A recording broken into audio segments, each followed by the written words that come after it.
Yes FM.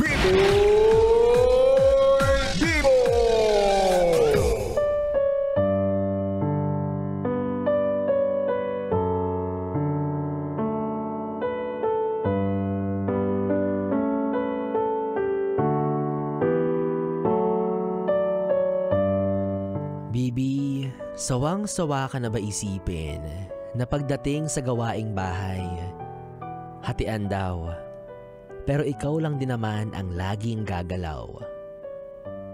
Alam ko minsan na pagod ka na sa maraming aspeto.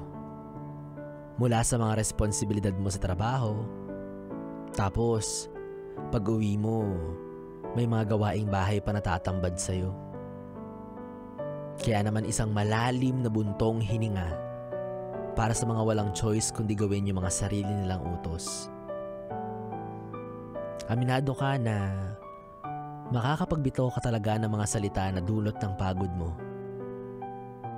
May iisip mo na hindi lang naman ikaw yung nakatira dyan, pero bakit lahat sa'yo inaasa?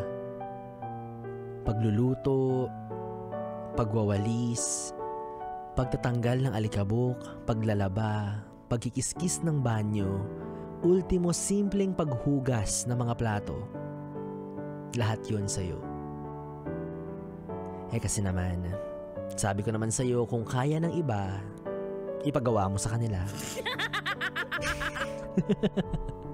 Alam mo, Bibi, baka kasi minsan, masyado mo ring inaako lahat.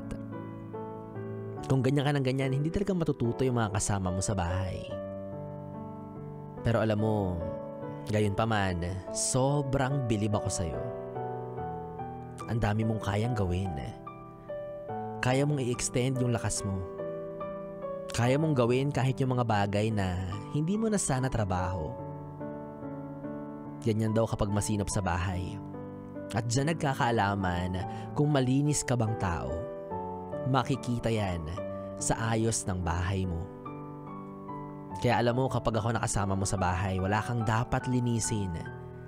Kasi kahit makalat akong tao, marunong akong maglinis ng kalat ko. Tsaka alam mo, hindi mo na kakailanganin maghugas ng mga plato. Kasi magpe-paper plate lang tayo. Anyways, kasama mo pa rin DJ B-Boy at tuloy-tuloy tayo sa ating BB Time tungkol sa usaping hatian ng mga gawaing bahay. Dito pa rin at dito ka lang sa 101.1 Yes FM. 101.1 Yes FM.